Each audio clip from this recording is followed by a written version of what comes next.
Olha só, o Mineirão fecha a tirolesa, encerra as atividades da tirolesa após um acidente, Eduardo, com uma adolescente de 14 anos. Por pouco não foi uma tragédia, porque ela caiu na arquibancada, se ela caiu lá embaixo. Bom dia para você. Bom dia para todo mundo. Olha, eu sou um frequentador cada vez mais raro em estádio de futebol. Nos últimos 5 anos eu fui naquele Atlético e Bragantino recentemente. Fui até convidado pelo João Vitor, estava no camarote da rádio, e evidentemente que na hora do intervalo eu fui lá caçar uma água, que o passarinho não bebe, alguma coisa, para poder aguentar o segundo tempo. Então, eu não sabia que tinha tirolesa no Mineirão. E, em princípio, a menos que eu esteja equivocado, eu não vejo razão de ter uma tirolesa no Mineirão. Ah, mas é bom, porque no intervalo... Ah, não, faça um show de música. Eu não sei, tirolesa... Eu tenho medo, né, de altura, tenho medo dessas coisas. Medo, vírgula. Se precisar de ir lá fazer uma reportagem, eu vou. Mas eu não vou para... Então, eu não sabia que tinha, não acho que é o lugar o ideal, e está de parabéns a administração do Mineirão, Samuel lá, a turma. Um acidente desse é inaceitável. Graças a Deus, não produziu tragédia maior, que cesse imediatamente a atividade. Eu vi a imagem, a moça caiu, vou chutar aqui, uns 15 metros de onde saiu. 6 metros. 6 metros. Amigo, graças a Deus. E depois eu descobri que é filho do colega nosso aqui, o Alê. Então, resumindo a prosa, graças a Deus que o Mineirão tomou essa atitude. Você concorda, Leonardo Bortoleto? Bom dia. Bom dia para todo mundo. Eu concordo em gênero, número e grau. Não tem necessidade, não deve ser uma atividade financeiramente viável para o Mineirão, é um entretenimento simples e puro. E mais do que isso, se existe risco, o recado está dado. O Mineirão tirou na hora, tirou no momento certo. Parabéns ao Samuel, para toda a equipe dele lá. Você concorda, ô Ricardo Kertzmann? Bom dia para você. Bom dia, Eustáquio. Bom dia, amigos. Concordo, sim. Claro que tem que tirar. É uma coisa gravíssima, uma cena dramática. Eu durante o dia, não acompanhei isso. À noite, vendo as notícias no site da Itatiaia, eu olhei. Eu vi o Bastidores ontem com o João Vitor. Eu comecei a ver o filme, virei a cara, ver o vídeo, porque eu tenho uma menina quase da mesma idade, é terrível. Isso tem que acabar, não pode ter. E se colocar esse tipo de entretenimento lá, tem que ser muito bem regulado e muito bem fiscalizado. Não pode ser qualquer empresa que opere isso, não. E para você, Malca Marcos, bom dia. Bom dia. Sem dúvida, concordo com todas as falas anteriores, a medida necessária. Agora, uma reflexão de por que a tirolesa no Mineirão? Um instrumento de concessão pouco rentável, com um compromisso, com um ônus grande para a administração pública e quem está operando fica buscando alternativas para aumentar a sua possibilidade de sustentar aquele negócio. O desafio da tirolesa era uma atração que era interessante, era bonito. Eu já vi várias crianças na festa de Itatiaia em 2021, que foi no Mineirão, né, no espaço público do Mineirão. A tirolesa funcionava e era bonito ver as pessoas descendo. E chegar ao gramado certamente era uma atração. Mas, infelizmente, por falha humana, por falha de gestão, a atividade tem que sair de lá. O risco é buscar novas atividades para buscar um problema que é do contrato, que onera tanto quem está gerindo quanto o setor público. Ô Ricardo Kertzmann, um outro assunto aqui, olha só, em São Paulo, a jovem que desviou quase R$1 milhão da festa de formatura do curso de medicina da USP ganhou 5 vezes em apostas em loteria no ano passado e os jogos teriam sido feitos com o dinheiro da formatura. Seria cômico se não fosse trágico, né? Porque a história realmente é engraçada, mas a gente tem que lembrar que tem um monte de jovem que perdeu o dinheiro e que talvez não consiga fazer a festa por causa do golpe dessa menina, que quer ser cirurgiã, Eustáquio. Eu tenho até medo de operar com uma moça assim. Ela já tentou o vestibular 4 vezes, ainda não conseguiu passar, e aí você vê, né? A ganância aqui funcionou 2 vezes, a de roubar o dinheiro dos seus colegas e querer ganhar na loteria. Eduardo, me lembra aqui o caso, não de desvio de formatura, mas de desvio de dinheiro público, né, do João Alves, que falou que enriqueceu ganhando 100 vezes na loteria. 100 vezes. Mas era com dinheiro. O dele era mentira. No caso dela aqui, ela pegou o dinheiro da formatura e apostou na loteria. Aquele anão do orçamento. Eustáquio, hoje é um dia assim, especial que mexe fundo com o meu coração, porque, embora já esteja no plano de cima há 32 anos, o meu pai está completando 100 anos hoje, sabe? Então eu estava vindo para cá pensando nele, nos ensinamentos dele e tudo. Quer dizer, para mim, Eustáquio, não tem outra definição para o momento que nós estamos vivendo. Quando eu vejo a guerra da Ucrânia, quando eu vejo aqueles atos golpistas de Brasília, quando eu penso nos 2 anestesistas do Rio de Janeiro, E desses golpes de faculdade, de festa, que estão cada vez maiores, porque sempre teve, mas agora tem uma proliferação. Quando eu penso que uma moça, que se está na USP é porque teve uma boa escola, e se teve uma boa escola, tem uma condição financeira razoável, deveria ter tido um berço, ela dá cano nos colegas, estraga o momento maior dos colegas, que é o sonho da formatura, e vai jogar na loteria. Eu só tenho uma definição: o mundo está muito doente. O mundo está muito doente. Não tem outra explicação, sabe? O mundo está muito doente.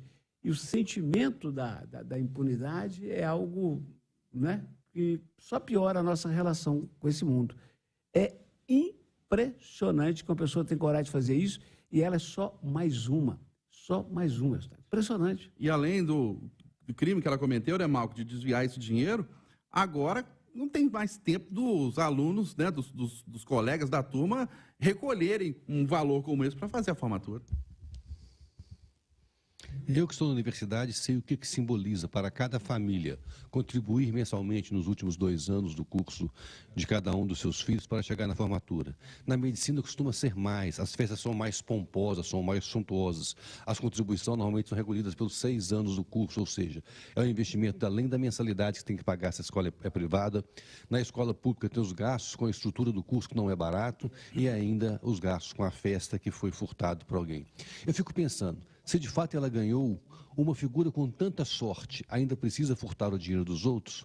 Agora, se ela comprou o prêmio, como fazia João Alves, como bem lembrou Eustáquio, quanto ela já julgou, quanto que ela desviou de fato para fazer vários jogos, ou comprando o prêmio, ou aumentando, maximizando as suas chances, jogando centenas de cartões, e aí sim, aumentando as chances de vitória. Mas, se ela tem sorte, ela jogou a sorte fora e agora deve viver tempos de azar, seja na profissão, seja às custas da justiça brasileira. Cadeia para ela, Leonardo Bortoleto? Cadeia, assim que é apurado, de imediato, e uma pena, porque é uma jovem, já estraga a vida logo no começo.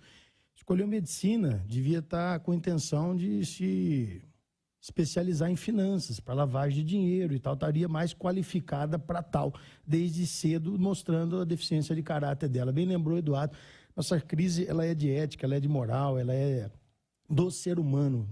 Os efeitos colaterais na política e na economia são só a essência expurgada do ser humano. Ô, Eduardo, aqui pelo chat no YouTube, você lembrou do seu pai, a Janice está lembrando da sua mãe, Dona Miralda, e ela está dizendo o seguinte: a Janice Silva, Eduardo Costa, o mundo não está doente não, como dizia sua mãe, Dona Miralda, o mundo já acabou, faz tempo. Janice, é isso, definiu melhor. Ô, Malco Marcos, ministro da Fazenda, Fernando Haddad, defende a aprovação de uma nova tabela do imposto de renda ainda no segundo semestre deste ano. A tabela não é reajustada desde 2015. A ideia, segundo ele, é taxar quem não paga impostos. Em Davos, na Suíça, ele participa lá do Fórum Econômico Mundial, o Fernando Haddad afirmou que pretende aprovar a proposta de reforma tributária em 2 etapas. Haddad deu vários recados em Davos para o mercado financeiro e para os cidadãos brasileiros. O primeiro para os mais pobres, que estavam quase entrando na tabela de imposto de renda. Em outras palavras, com números bem objetivos, quem recebesse mais de R$ 1.900 agora, em 2023, pagaria imposto de renda, ou seja, um pouco menos de um salário e meio. Então, a taxação, e significa retenção na fonte, significaria um grande prejuízo para a camada mais pobre. É necessário e urgente retomar o reajuste da tabela do imposto de renda, que não foi feito desde 2015, desde quando a presidente Dilma saiu do poder. E Haddad também fala um outro recado importante: a tentativa de zerar o déficit fiscal nos próximos 2 anos. Dá um sinal importante de que não vai continuar a gastança do governo, que o déficit vai ser interrompido para que o governo possa voltar a ter superávit e aí sim está em dia com as suas contas. Haddad também coloca um outro recado: a direção da reforma terá um beneficiário e um grupo que será mais inserido na reforma. O beneficiário serão aqueles mais pobres, que deverão ter a carga tributária reduzida, e aqueles que ganham mais pagarão mais. Isso é fazer justiça social. Ô, Ricardo Ketchum, como é que pode uma tabela do imposto de renda não ser reajustada desde 2015, 7 anos, a ponto de, como destacou o Malco Marcos, cidadão que hoje ganha um salário e meio, R$ 1.900, já vai pagar 7,5% de imposto de renda? Isso é uma vergonha, isso tem que ser mudado, não tenha dúvida nenhuma. Eu acho que qualquer pessoa com o mínimo de sensibilidade social concorda que essa tabela já tinha que ter sido alterada há muito tempo. Esse é um ponto. Agora, tem a outra ponta dessa questão toda. Aí eu já vou começar cutucando meu amigo Malco lá, porque quando ele fala que vão ter dois pedaços, né? Duas partes que vão ser uma beneficiada, aí ele ia falar assim, a outra prejudicada. Aí ele mudou o termo para inserido, a outra vai ser prejudicada sim. Porque essa história de que tem que tributar as pessoas mais ricas, elas têm que pagar mais impostos, olha, eu também vou concordar parcialmente, mas essa fala do Fernando Haddad dizendo que vai tributar quem não paga imposto no Brasil, ô ministro, diz para mim quem é que não paga imposto no Brasil, porque eu estou querendo conhecer e aprender como que faz. Porque se tem uma coisa que qualquer brasileiro, mais pobre ou mais rico, faz bastante no país, é pagar mais imposto. E essa história de que vai tributar as pessoas mais ricas para poder beneficiar as mais pobres é mentira. Porque isso toda vez a gente ouve essa conversa e na hora de, por exemplo, como aconteceu, aumentar o salário mínimo, não aumenta o salário mínimo, mas aumenta em 30%, 40% o salário de ministro, de desembargador, de juiz. Isso é balela. Essa história de que vai beneficiar os mais pobres com o dinheiro dos mais ricos é mentira. Isso só beneficia, como sempre, a casta do funcionalismo público. Essa sim não se importa de pagar mais imposto. Sabe por quê, Edu? Porque se aumenta imposto, eles aumentam os próprios salários e quem acaba pagando o aumento de imposto desse pessoal é a própria sociedade, é a própria iniciativa privada, que é quem carrega essa turma toda nas costas. É isso, Eduardo? Olha, por isso que é bom conversa de redação, né? Eu concordo um pouquinho com o Malco, um pouquinho com o Kertzmann. A fala do ministro, lá em Davos, do Fórum Mundial, ela foi muito animadora, porque ela ataca duas coisas que a gente precisa e sonha desde que o Brasil foi descoberto. Melhor distribuição de renda, ou mais justiça social e tributária, e o fim do déficit. Mas, ô ministro, eu estou com a mão coçando para bater palma para o senhor no final do governo, porque gato escaldado tem medo de água fria, e eu já não sou uma criança. Então, isso eu escuto de todos e todos os governos.